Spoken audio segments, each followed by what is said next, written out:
going to be talking about releases for minors. And the reason I want to talk about this today is because it's summer camp season. And a lot of you have kids, and the kids are going to be, signed up for summer camp, and you're going to be presented with some paperwork when you get to the camp. So they're going to send you this package, and you're going to sit down, and you're going to be reading through it. And then you're going to find that the summer camp doesn't want to be responsible for anything. Not only don't they want to be responsible for your kids who are little and you're dropping off at the summer camps, but they're going to want you to sign many times what's called an indemnification. And the indemnification will be saying that you're going to be taking responsibility for any injuries to your kids. So what happens is this.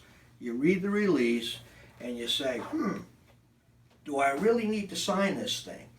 And the characteristics of the release, as you read it, you'll see that the first section is usually where the parents have to sign this couple of sentences, and it's going to say that no matter what the summer camp does, and it just doesn't have to be just a summer camp, it can be any enterprise really where your kids are involved in what they consider a commercial activity. Okay, so let's say the kids are going to one of these trampoline places, which are popular, and they're going to have you sign a release.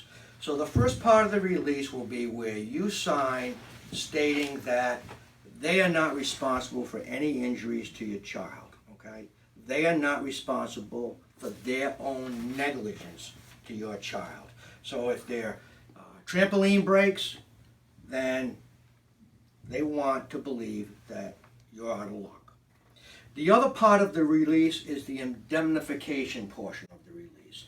The indemnification portion of the release will say that if anyone sues the summer camp or the enterprise, that you, the parent, will be responsible for defending the enterprise. Crazy sounding, isn't it? Huh? So that means that, okay, you sign the release, and now, let's say your wife or your husband decides that, my kid is injured, and I want to go after the summer camp because they had, let's say, a camp counselor who was not properly trained, or a lifeguard who was texting at the swimming pool, and your kid went down and drowned. Okay, awful thought, but this has happened in the past. So you sue the summer camp. Next thing you know, you're able to get the release thrown out for whatever reason. But now the issue is they are going to go after you to pay for all of their expenses and their attorney's fees. And it could actually be more than the award that was given for your child's death or for your child, okay? Let's assume a case where the child isn't dead, because I can't even really think in those terms. It's just so upsetting, okay? But so it's a situation where the child is injured, okay? So what happens? Well, finally along comes a Supreme Court case where the questions are answered. And the case is a Florida Supreme Court case, KIRTO1, the Curtin case. And the Curtin case finally decides that a commercial enterprise, or a company, an enterprise, an operation that is involved in a commercial activity cannot release themselves from the negligence of their operation. So they can't release themselves from their own negligence. And a parent of the child cannot release this commercial enterprise from their negligence. So that's a great holding, a great rule that the court came out with. And regarding the indemnification clause, the court says it's far too onerous. It's far too onerous for the parent to be responsible to the commercial enterprise for the defending them against their own negligence against that parent's child. Some other things that come into play here is that the court found that it is actually an injustice for the child if the parents were given the right to release the enterprise, and a business owes a duty to the child for its activities. It would be a disincentive for a business to be released from its own responsibility because they wouldn't feel responsible. And the people that they hire may not be at the level that they would hire if they believe that they are responsible for their own negligence. So just imagine that you take your child to a summer camp and they have you sign this release, and whether the release is effective or not, or whether it could be fought in court, if that enterprise, if that summer camp believes that they are insulated from liability, then do you think maybe they wouldn't be so cautious in who they hire to take care of your kids? Are they going to get the best lifeguard? Are they going to care so much if the lifeguard is texting? That's the consideration, okay? So you've got the legal consideration. Can I sue them? In most cases, yes. But is that really what we want? Or is it that we just really want our kids to be safe?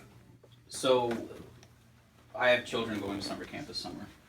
What do you do in the situation that you're presented with a waiver or at least a sign on behalf of your child? That's a difficult question, and the reason it's difficult is because the summer camp may not allow your child to attend their program. So I think part of the answer is how you raise the question to the summer camp. If you are able to get away without signing the release, then that would be the way to go.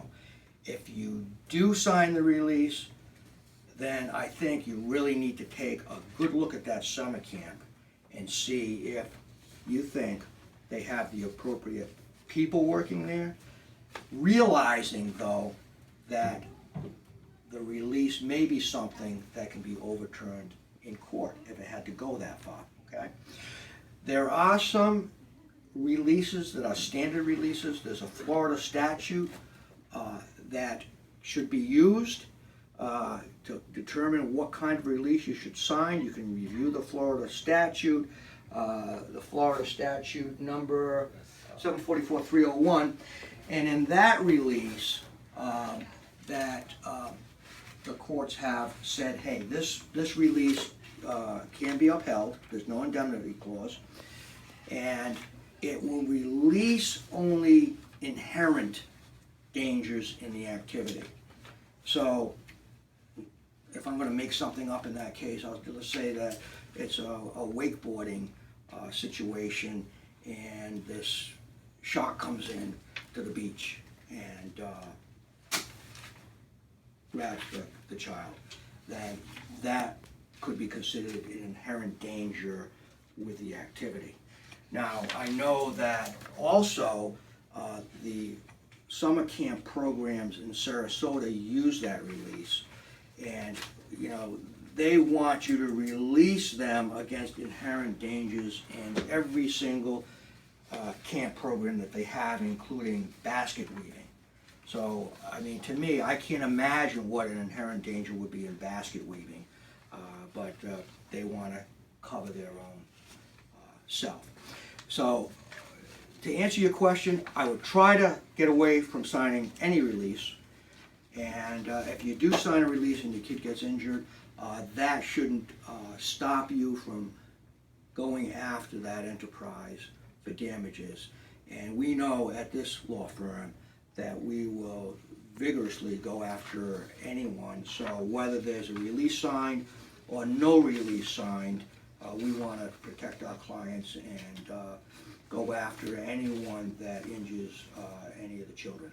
Any other questions? I thought the Y was a nonprofit. Well, nonprofit, when you look at the test as to whether there needs to be a release, we really haven't gotten into some of those cases where there may be other releases allowed. And those situations are not limited to nonprofit necessarily, but commercial activities are the real key. If the organization is involved with commercial activities, then they're not going to be able to release, you're not going to be able to release your child or the organization for negligence to your child. However, there are some circumstances where if it's a community operation and possibly a school that's putting on a summer camp and there are volunteers involved or they don't have insurance, then it's going to be a tougher battle to try to obtain damages for the injuries to your child. So basically, what we're speaking about here are enterprises involved with commercial activities.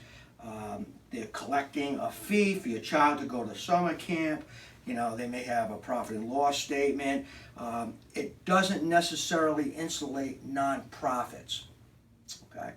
So rather than go there, just realize that they come in, their child's injured, there's a release, we need to go after them. Thank you.